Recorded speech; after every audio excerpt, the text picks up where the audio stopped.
The Las Vegas Raiders just keep making moves, and you know what? They're not done. So in this video, we're going to talk about a few things. We're going to talk about some coaching changes that we've seen, new OC coming into town, and what that means, what Chip Kelly's new offense will mean for the Raiders, and if this is a good fit, if this makes sense. We're going to figure that out, but we're also going to talk about just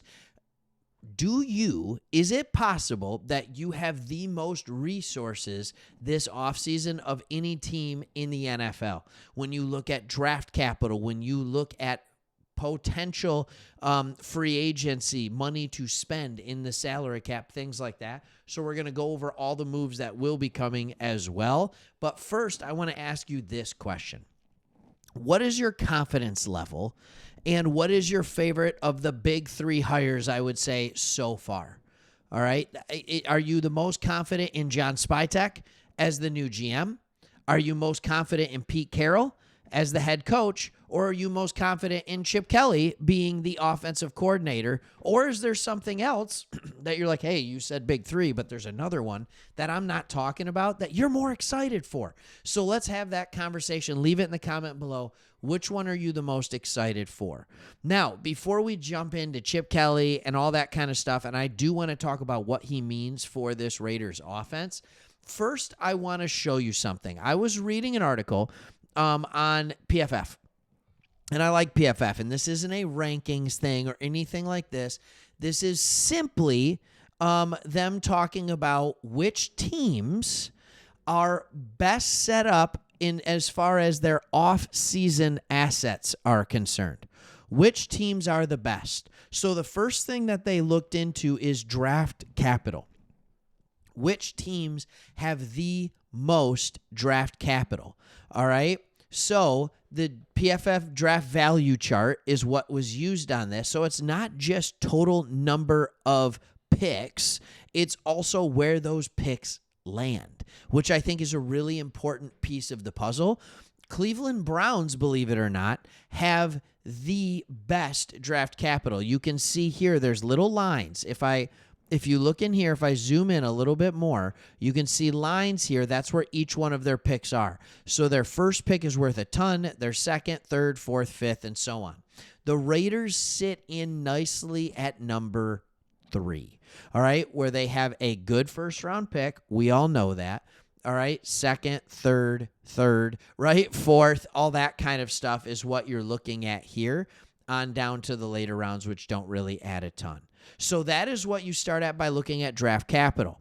But it doesn't end there. You have to look at available, effective cap space. All right? So when you look at teams, what you want to do is you want to get the furthest to the right to get your effective cap space. You have the restructure potential and you have the effective cap space. The only team that has more effective cap space is the New England Patriots. All right, you are sitting somewhere in the middle here in the 95 to 80 million range when it comes to all that kind of stuff. So you're the number 3 team when it comes to draft potential or draft capital, and the number 2 team when it comes to effective cap space for that. Then they put it into a nice, tricky algorithm. True cap space plus draft capital for each team. And what you see, if you want to be on the far, I guess when you're looking at it this way, you want to be up over here in the far right. You want to have a draft capital that's high, and you want to have a true cap space that's high. Yours is looking at the 130 plus million range, plus really high draft capital. There are 2 teams above everybody else, and it is you and the New England Patriots. That's really simple. And when you go down here, you can see just that. The Patriots just edge you out as far as the best means to get better. That is where you're sitting. And I understand that you don't have a quarterback. Like, I get it. Like, you don't have the quarterback of the future. You have a ton of resources to be able to go get that quarterback, but you also have the ability to develop a very good team around that so that you can have a quarterback that might not be a top 10 quarterback in the NFL, but you can still very much have a top 10 team in the NFL because you are be able to use this stuff to load and put around him. Look, when it comes to draft capital versus cap space, I'm going to take draft capital. But when you can have draft capital and cap space, now we're talking. Now we're talking about being able to make effective, good decisions for the future because you can have a ton of draft capital this year, and it's guys that you're not going to have to pay big money for another 4 or 5 years while signing guys for the next 2, 3, 4 years with your current cap space. See, everybody talks about needing a phenomenal quarterback. You need a phenomenal quarterback. You do. But nobody ever talks about the fact that teams don't win when, unless you're the Chiefs, unfortunately. All right, no teams win on a quarterback's second and third contract. It's really hard to do when you're paying a quarterback $50, $60 million. It's really, really difficult things to do. Now, the question is, do you understand and do you trust John Spytek to use this offseason in a good enough way that it will be helpful? Like, will it be helpful? Do you trust Chip Kelly to come in and run a good offense, not even knowing who your quarterback's going to be yet? All right? So here's a couple of things that I want you to know about Chip Kelly. We understand all the years he had at Oregon.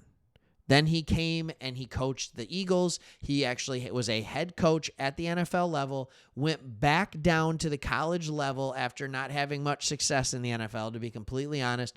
And he's been coaching at UCLA where he hasn't been able to get him over the hump. And then he moved last year from a head coach position to an OC of Ohio State. And yes, the Ohio State who won a national championship. Hate to say it, I'm a Michigan fan. But they win a national championship. And he did a really, really good job. All right? He reinvented his offense, and he was viewed as one of the brightest offensive minds when he was at Oregon. All right? But things stalled later in his career in the NFL and at UCLA. He revitalized it last year with the Buckeyes. The things that he was able to do last year, instead of running that crazy spread, he ran a pro-style offense. All right? Much different than his high-tempo spread. Much, much different. He used a ton of unique, like, pre-snap looks. He loved putting his receivers in motion, which you're going to love as Raiders fan. Just get to be able to find out, what is the defense playing? What does this look like? These are really, really good things, and use misdirection concepts to keep the defenses guessing. That's what they did. And then the other thing that you're going to love, he is a phenomenal offensive line coach. His linemen rarely miss blocks. They rarely commit penalties. He's always been a good offensive line coach. And the outside zone that he loves to run in the run game, man, oh man, like, I love it. I love it. Get running backs out on the outside, in space, attacking downhill. Let's get it. This all makes sense. I think this is a good hire for Pete Carroll. I think Spytek has a ton. I thought that was a good hire at GM. Overall, you're bringing in guys on the coaching staff that have been there, done that, so they know what to do with the talent, and you're bringing in a young, up-and-coming, from a good organization GM. That's the recipe for success, all right? And the Raiders just keep making moves, and they're going to keep it going. All right, thanks for watching. See you on the next one.